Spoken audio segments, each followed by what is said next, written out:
Hi guys, listen, I have 2,500 videos, okay, on YouTube, 2,500.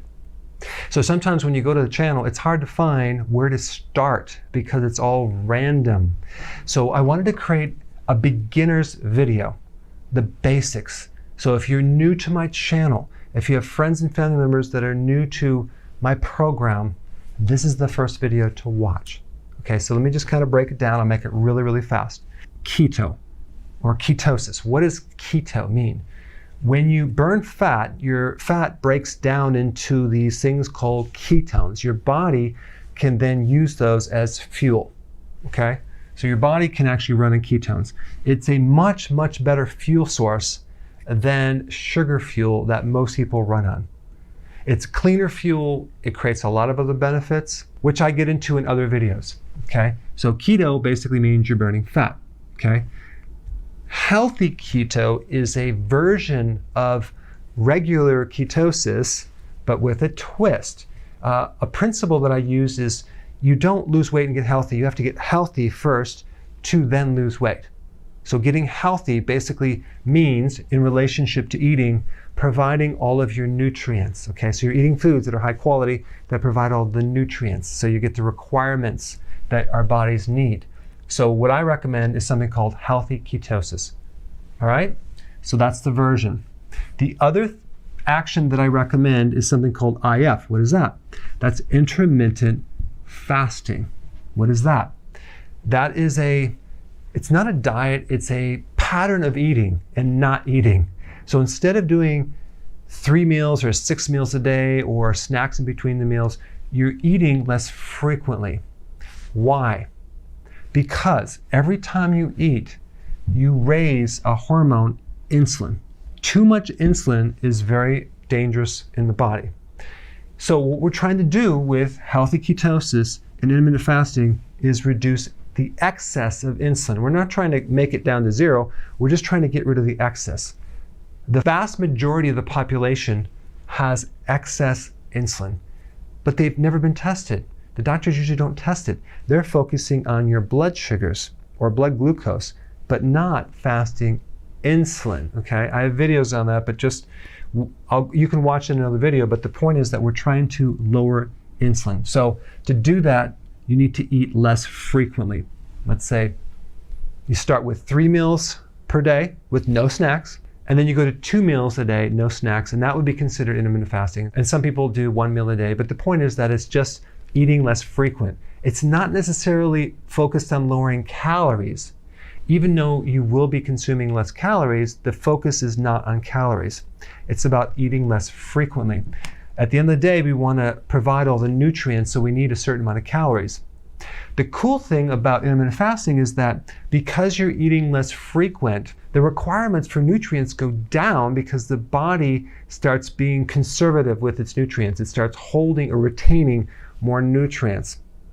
So what you would need for 3 meals a day, okay, as far as nutrients, you would need less nutrients for 2 meals a day, just because the body adapts.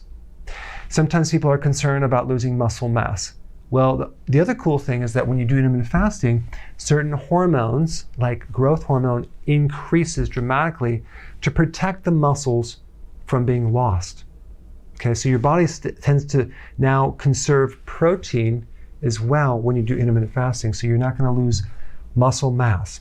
So the 2 main things that help you lower insulin are the reduction of carbohydrates. I'm talking about the sugar, refined carbs, the grains, the pasta, the cereal, the biscuits, the waffles, the juice, the alcohol. I have a lot of videos on this right here, like a ton, but that just kind of gives you the summary. And also, number 2, eating less frequently. What we're doing when we actually drop carbs and we eat less frequently is we're adapting to fat burning. You're actually making new cellular machinery to run your body on fat fuel, okay, and no longer on sugar.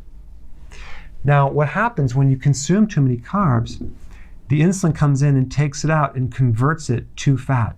So a lot of the fat on your body right now has came from the carbohydrates, not necessarily the fat that you ate, but the carbohydrates that you ate. The other thing that people don't realize is this. In the presence of too much insulin, you can't lose this fat. So if you have a stubborn metabolism and you can't lose weight, we know you have too much insulin. Is there a quick test to know if you have too much insulin? Yes. Just look down right now, and if you could see your belly, you have too much insulin. Because these are the main symptoms of high insulin. Belly fat, high blood pressure, high cholesterol, fatigue, especially after eating, decreased cognitive function, lack of focus, poor memory, moody, irritable, sometimes depressed, grouchy because of the blood sugar issue, cravings for carbs for sure, and you're hungry all the time, especially between meals. When you get your body into fat burning, and now your body is burning fat between meals, because before it wasn't, it was dependent on your diet and dietary sugar. So now when you're burning your own fat, wow, you get rid of the hunger.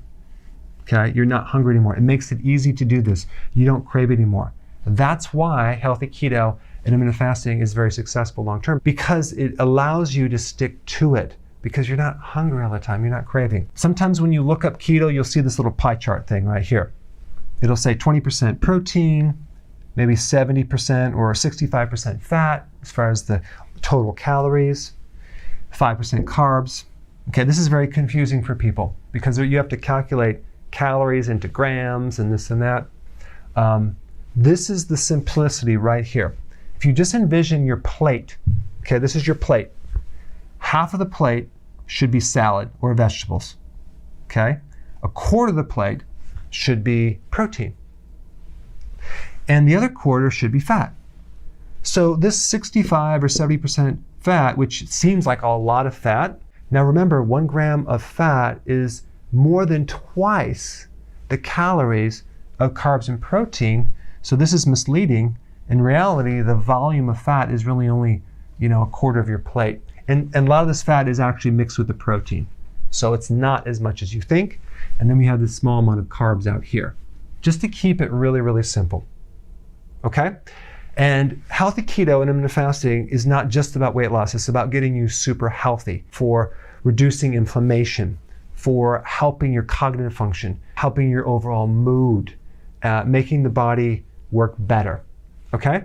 So now that you have the basics, now you can go to the rest of the videos. Thanks for watching. Hey, if you're liking this content, please subscribe now, and I will actually keep you updated on future videos.